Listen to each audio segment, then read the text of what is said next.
Hello, and welcome to The Content Bite, a podcast for freelancers who use their words to make money. I'm Rachel Smith, a freelance journalist, copywriter, and content producer. I'm also the founder of Rachel's List, a jobs board and community for Australian writers and other creatives. And I'm Lynn Testoni. I'm a journalist and content writer as well. Rachel and I are your weekly co-hosts, and every week we bring you all kinds of tips, tricks, and some fabulous guests to help you make the most of your freelance business. I just want to give a shout out to Rounded, our sponsor, because I know for me, my quarterly BAS used to be so stressful. But I love Rounded because everything is there and so tidy, Rach. I know, no more shoe boxes of receipts. I also really love that my accountant can log into the program remotely and help me with lodgement. Just do it without me needing to even worry about it. That's what we love. But best of all, if you're a gold member of Rachel's List, you can save 20% on any annual Rounded plan. Even if you've got the Rounded discount last year, you can get it this year as well. Awesome. The show notes always have the details. Yeah.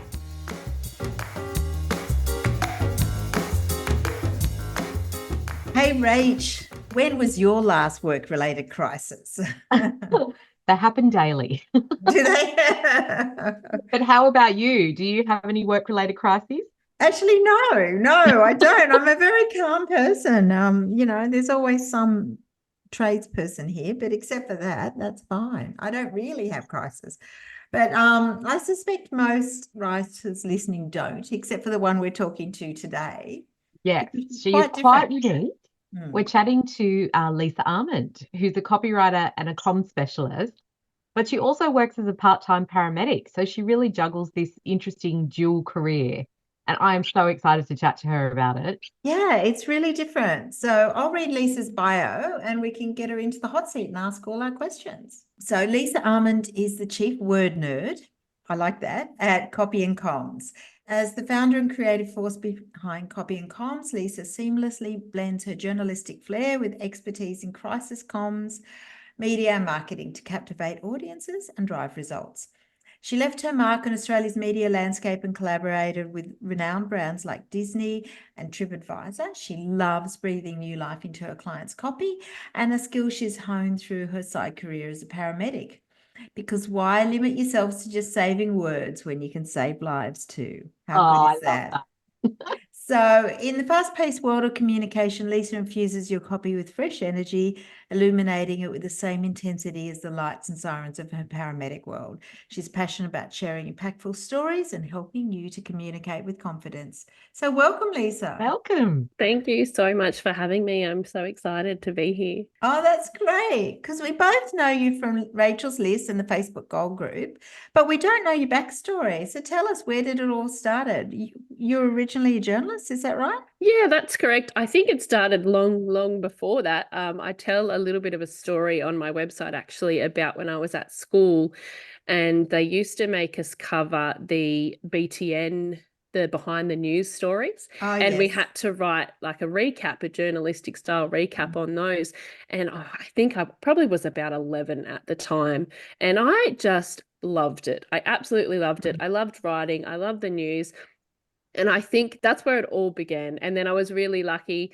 I got into a journalism and marketing degree at university, and I went on to, I'll be honest, I actually wanted to be a foreign correspondent, but life had other plans. Doesn't everybody? Yeah. And I actually fell pregnant during my university degree, and I guess from there fell into parenting journalism, which was not quite where I had envisaged myself, but I loved it.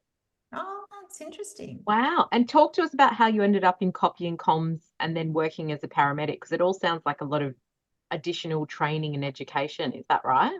Yeah, I guess looking back, it has been a lot of training. And when I was younger, I mean, I probably do juggle a lot now, but I felt like I juggled a lot more than doing university, and I did writing courses. So I guess Copy and Comms, the business has evolved from Lisa and the freelance writer.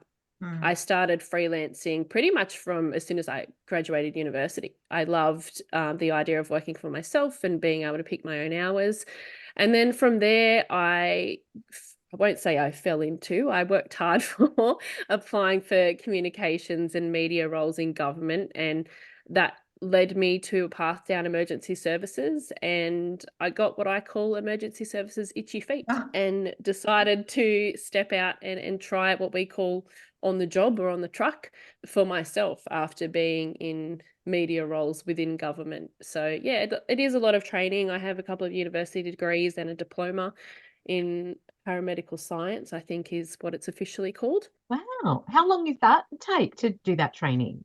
So that training is about 3 years all up, but for myself, there's different ways that you can do that. But I was lucky enough to do that on the job training in a vocational way.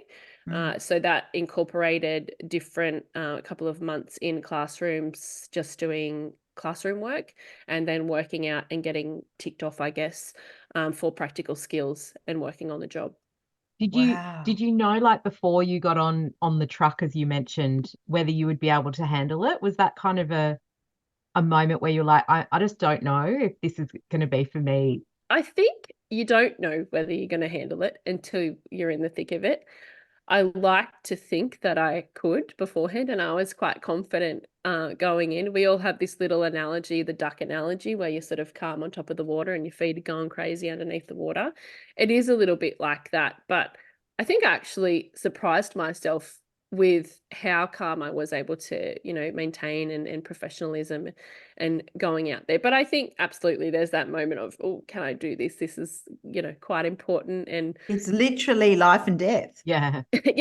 yeah, absolutely. But I think that's the confidence in the training and the mentors that you have along the way, and knowing that you have the skills to do what you need to do when it comes down to it. So what really appealed to you about being a paramedic? And what's a typical day as a paramedic like? It's probably a little bit of a cliche answer, but I think the helping people is the appeal for anyone in any sort of emergency response role and any medical role, really. There's this saying about if you're in a disaster, if you experience a disaster, look for the people running towards you, not away from you. And I think that's something that just stuck with me, that regardless of how bad life is and how bad a disaster you're facing, there's always someone that's running to help you. There is someone that's running to help. And I guess I like being that person that can help others and use the skills that I have to help others. And that's really, it's a privilege to have the position that I have and to work in the roles that I have. And I don't take that for granted at all. A typical day, I don't think there is a typical day.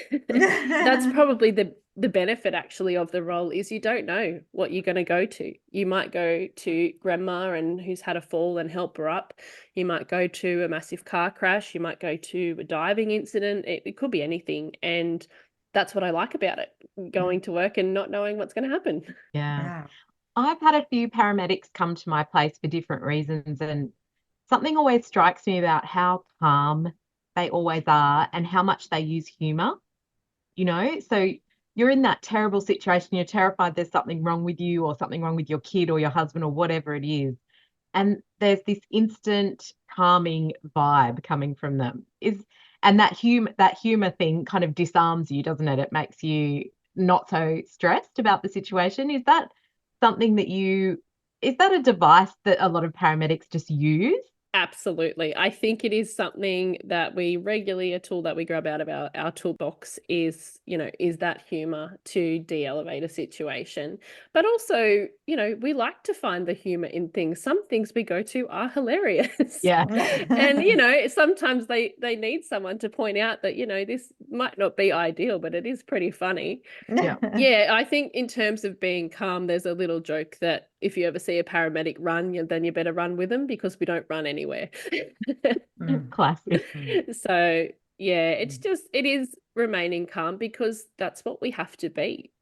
People have rung for help, and you don't want the paramedics running in going, oh my God, what's wrong? And making a big deal out of it. That's what we're there to keep them calm and to have a laugh, because I think some of the things we see are, quite heightened experiences and, traumatic, not just for the patients, but for us as well sometimes. And humor is a way to deal with that. And it helps a lot.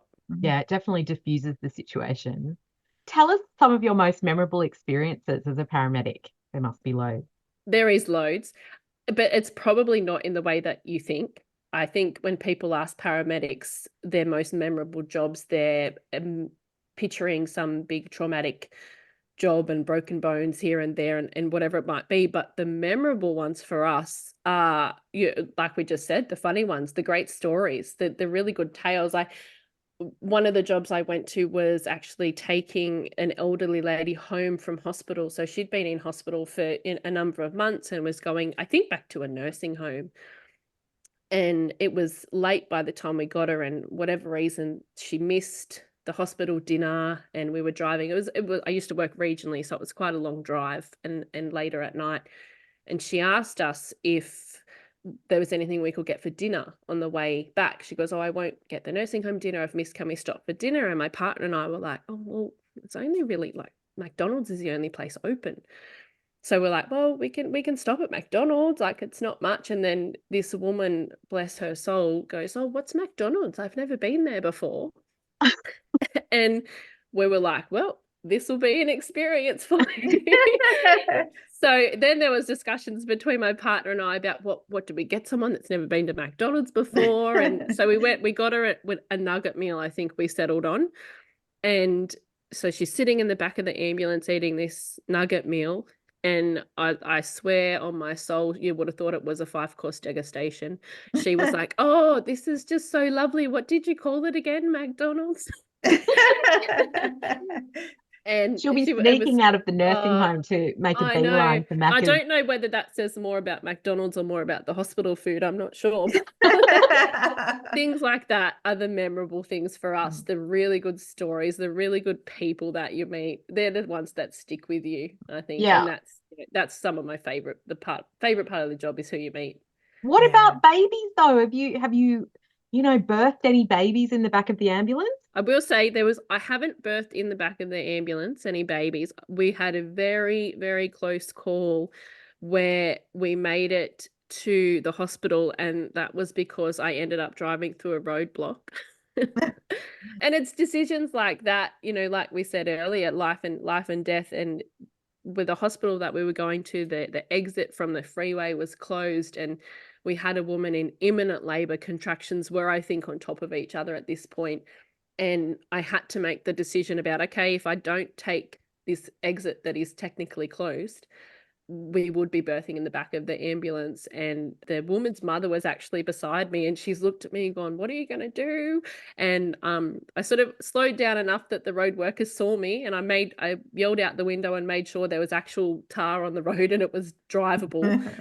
And I said, "I'm going through." I said, "We're not going to make it otherwise." And we ended up getting to the hospital, and the baby was born in the corridors of the hospital. So had I not made that decision, it was definitely going to be birthed in the back of the ambulance. You still got one to come then. You've got Yeah. Oh, that's on your bucket list. Definitely. But being a paramedic is a really tough job, and there's lots of burnout. I mean, I've read stories about it. How have you found it? How do you deal with that sort of stress? For me personally, the hardest part is watching friends and colleagues deal with severe PTSD. That's, having watched someone and see someone become what I will say, a shell of their former self is really difficult. And unfortunately, we have, not just paramedics, police, firefighters. We do lose a lot, unfortunately, to suicide. It's the hardest part of the job, and something that isn't talked about as much. In terms of dealing with the stress and the workload for myself, and just with work generally, is that I very much keep my work life separate from my home life, and I switch off. Taking your work home with you is obviously, when you work for yourself and at home, a little bit difficult to physically switch off. But from the paramedic work, it's a job where you wear a uniform, and the uniform comes off, you have the shower, the shift's ended. Those little physical signs make it a lot easier mentally to switch off from those things. And, my kids, without doubt, are the ones that the reason I get up, the reason I do it, and the reason I make sure I come home. And, spending time with them is definitely something that fills my bucket back up. I imagine as well, like the fact that you do juggle two very quite different jobs helps as well, like kind of compartmentalize. Yeah, So, definitely. I yeah. think you sort of, I guess, there's different Lisas. There's paramedic Lisa, there's comms writer Lisa, whatever you want to call her. And it's putting on those metaphorical hats when you go to Mm. work or when you're at home, which one you want to be. And then there's mum Lisa or just normal Lisa, if that exists somewhere, which hat you've got on for the day. Yeah. It's interesting. I mean, I know that you work part-time as a paramedic and part-time in an office right now, and I think you probably plug your freelance writing in the gaps. So talk to us about how you kind of organize your week. I think if you ask my family, they would say I don't organize my week.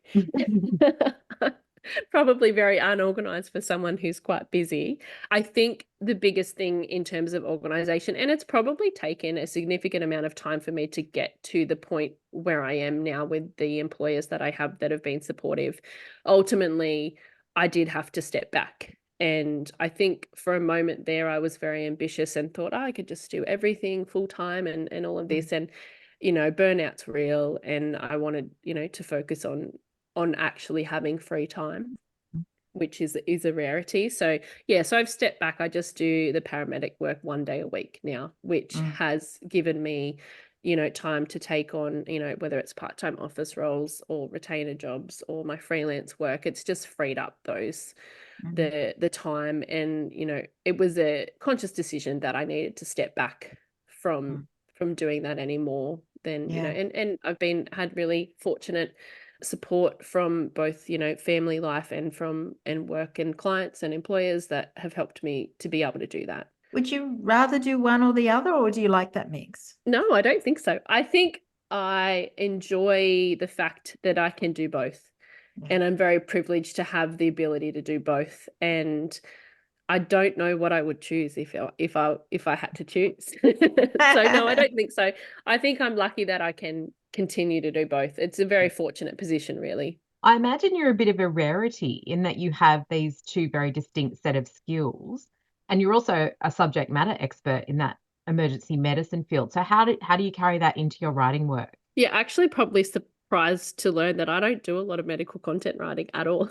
Yeah, right. Really? Yeah. So, if anyone needs any medical content, absolutely reach out. It doesn't overlap that much, but that's probably up until now been a fairly conscious decision on my part. Yeah. It's never been a secret. I've never kept it a secret. And I've got, a public LinkedIn and things like that have my full working career.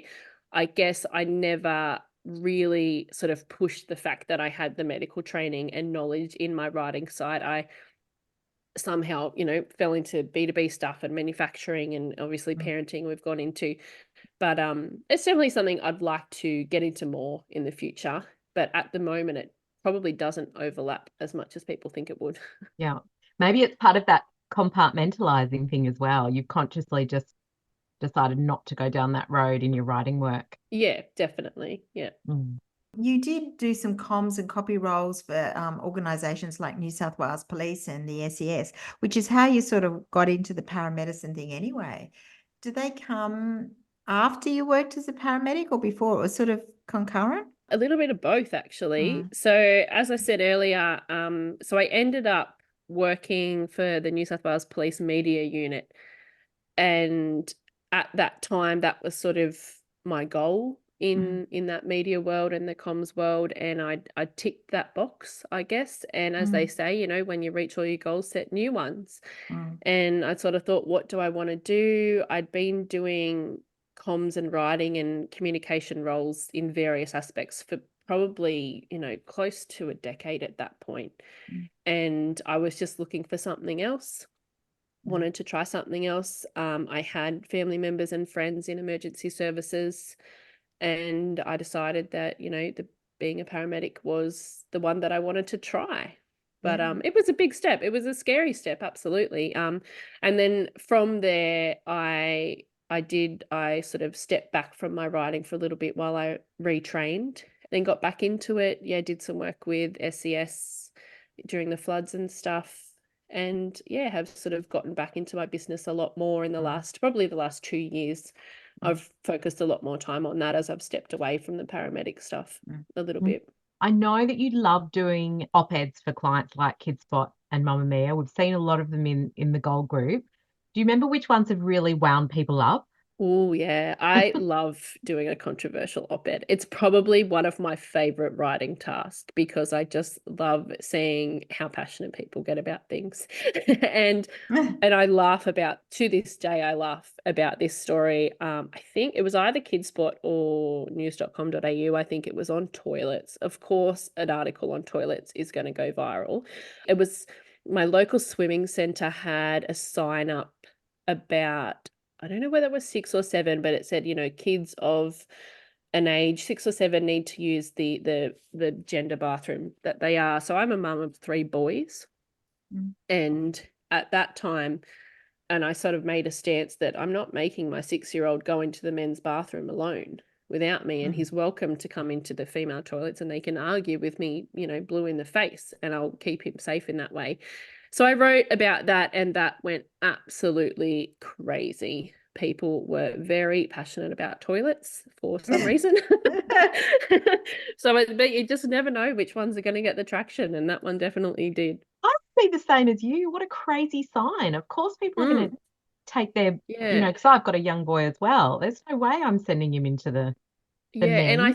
think at the time it was the age that they specified an age, Yeah. which I thought was quite strange because it's obviously, kids are very developmentally different at different ages, and but yeah, it got a lot of traction and people were, both ways. People supported me and thought I was crazy. So it was a bit strange, but So you as I read the said, comments? You're not one of those who just ignores the comments. I'm a little bit of both actually, but I do go by the thing that if you're going to take the positive feedback, you've got to take the negative feedback. Yeah. So you can't just read the positive comments and say I'm amazing. You need, if there's constructive criticism, take it on board.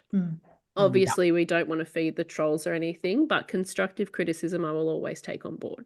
Yeah, fair enough. Mm. You've also had some real high-profile copywriter clients, such as Disney and TripAdvisor. How do you find those sort of clients? Do they come to you? I think a little bit of both. I'm in, a lot of writing groups like Rachel's List and the Gold Group and the job boards. I think previously on Rachel's List, things we've spoken about before, how I don't like to burn bridges.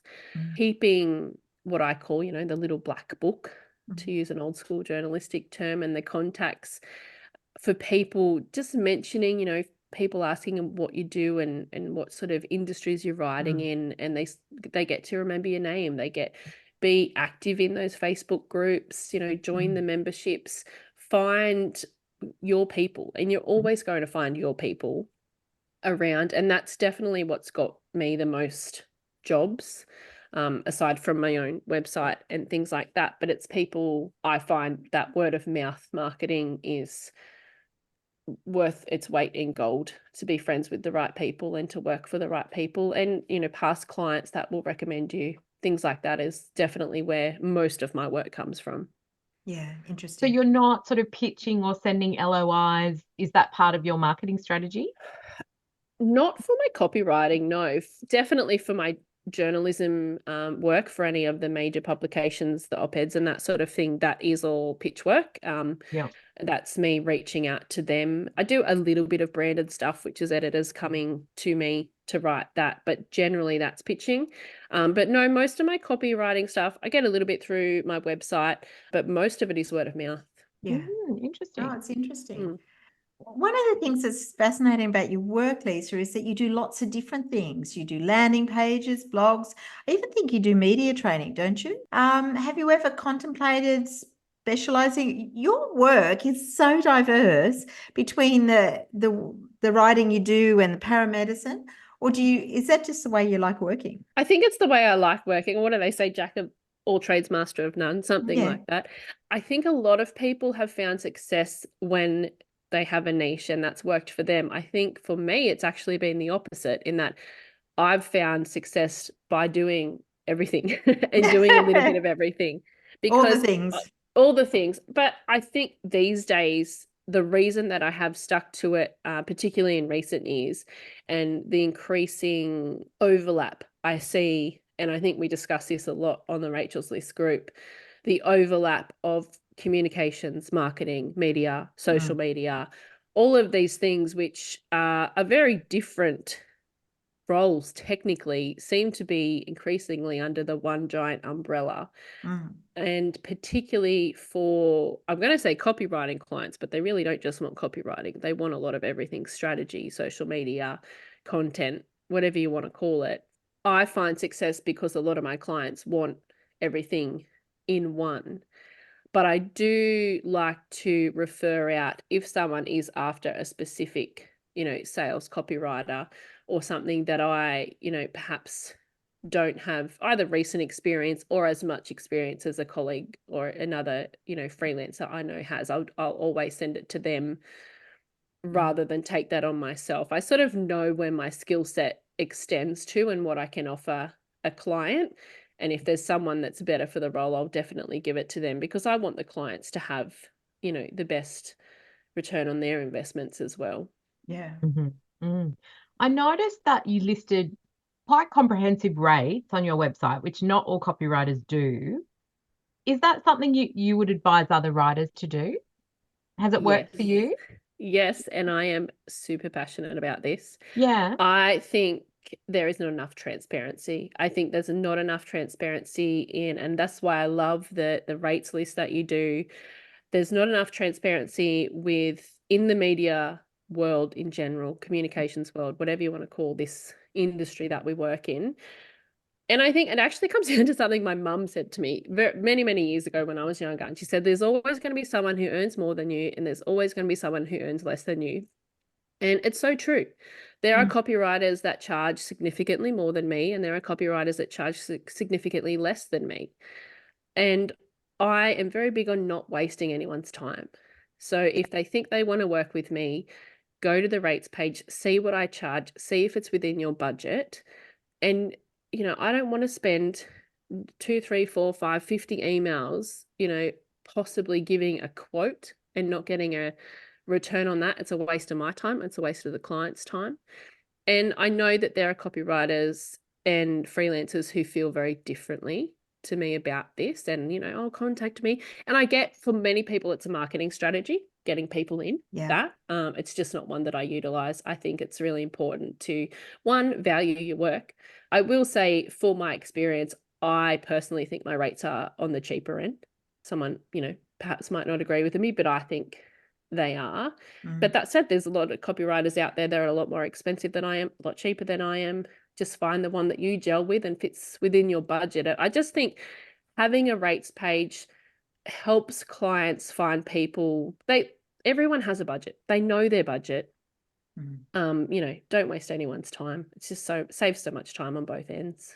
Yeah. I love that. I've just put up a new page because I'm starting to do a lot more website copywriting jobs. And on my FAQ page, I talk a little bit about rates that I charge for some things, but I haven't really talked a lot about from the copywriting side of things. But I am going to start doing packages, because I think it really, eliminates having to spend a lot of time taking people through it, only to find their budget is so far out of, you're just not on the same page at all. I think definitely a base rate, at least. Like, what you're going to get out of bed for. Yeah. Is the bottom line. Like, are you going to write a blog for $150? Are you going to write a blog for $600? You know what your minimum is. At least put that, I think, because that's respecting yourself and the client, because you don't want a client that wants 50 blogs for $2,000 and you go, hang on a second. And you both start off, and I think it starts a positive relationship and transparency with the client then as well. Yeah, sure. You talked a little bit about retainers too. So you've had a few retainers. Is that something you really like, or is it a cash flow thing? What's your view on those? I definitely think, from a freelance perspective, if you can get a retainer client, it eases that anxiety over where's the money coming from. Yeah. Definitely. I personally only will take on a retainer client that works, an hours per month retainer, I guess I would call it, and deliverables per month. I'm never going to take on, obviously I have other commitments, so I'm never going to take on a retainer that wants me every Wednesday from 10 till 4, whatever it might be. So it's finding the right flexibility with retainer clients. So obviously some people want you for certain days or certain hours, and then making sure the deliverables that you have, you know, the time in your schedule to give them what they want. But yeah, I definitely think from a freelance perspective, easing that financial stress if you can, you know, even if it's just one retainer, two, just a couple of, you know, that you've got that every month. It's less marketing money as well for yourself and time to put yourself out there. Just a little bit of, you know, reassurance that there's something coming in. Yeah. We all need more retainer clients. It's hard to kind of get them, isn't it? Sometimes you have to sort of work with someone for a certain amount of time and then realize, well, this is like operating like a retainer job would operate, and sort of negotiate that with them. Yeah, definitely. I think a couple of the ones that I've had over time have been where I've, you know, had a discovery call with them. It's not gone ahead for whatever reason. And then they've later reached out and said, actually, I think you'd be a good fit for this project or whatever it might be. And it's worked out. So I've been really lucky. And like I said earlier about not burning bridges, like if it doesn't work out with a client at this point in time, it doesn't mean it's never going to work out. Yeah. Good point. Definitely. Yeah, absolutely. Well, you seem to be, you know, no stranger to training and upskilling yourself. Have you got anything on your list for this year that you want to learn or do? I think the ever evolving world of Google Analytics is oh my God. We definitely need you to learn that, because we need an expert in Google Analytics. Just any sort of analytics. The SEO side of things is something that is so evolving and changing, whether you like it or not. I think you have to upskill in that, don't you? But that's probably what I'm looking to sort of get more knowledge on this year, definitely. Yeah, great. We also love asking all our guests and everything for their favorite tech tips or digital tools. Have you got something that you would be definitely lost without? Oh, absolutely. And I think Rachel's listeners will love this one. I love Rounded. I was very old school with my accounting system for a lot of years. It was invoices on Excel, and I hated tax time, and I invested in Rounded, I think 3 years ago or 4 years ago, I'm not sure. And I love it. I absolutely love it.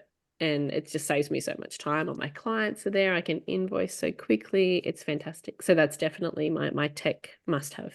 Oh, well, that's good. Our sponsor will love that. He will. He'll be like rubbing his hands together listening to that. Yeah, a little free call out for him. But genuinely, I do love Rounded. It is. It is a fantastic bit of kit. It's totally changed because I was on the spreadsheets like you, and you know, doing the invoices manually, and it completely changes everything, doesn't it? Yeah, it's great. Amazing. Well, Lisa, this has been absolutely brilliant. Thank you so much for coming on the pod. Tell our listeners where they can find out more about you and hire you if they're listening in and want to hire you. Thank you so much for having me. It has been a pleasure. If anybody wants to reach out, the best place is my website, copyandcomms.com.au. I am also on LinkedIn if you want to find me on there. My socials exist, but are very lackluster at the moment. Might add that to my to-do list as well. But definitely the website, reach out, and LinkedIn. Happy to connect with everyone. Always nice to meet new faces. Oh, it is. Thank you. We'll make sure we put links to that in the show notes and everything. And thank you, Lisa, for being our guest this week. Because it's so interesting. The paramedicine thing is just fascinating, and the way you juggle all these different things, I really like it. Actually, you don't sound that disorganized to me at all. No. So maybe either it's a good spin on it, or I think you're doing really well to juggle all those different priorities. So yeah, you're definitely a one-of-a-kind guest. I don't think we'll have another paramedic writer on our podcast in a hurry. So if you love the show, thank you to everyone for listening. Leave a rating and review, and we'll be back again next week with another exciting guest. We will. Thanks everybody for listening, and thanks Lisa. See you. Bye. Thank you. Thanks again to our wonderful sponsors, Rounded, easy accounting and invoicing software that helps freelancers run their business with confidence. And don't forget, if you're a gold member of Rachel's list, you can check your welcome emails for an exclusive discount code on the annual subscription rate. You can also find it in the private Facebook Gold group, or just contact us at hello@rachelslist.com.au.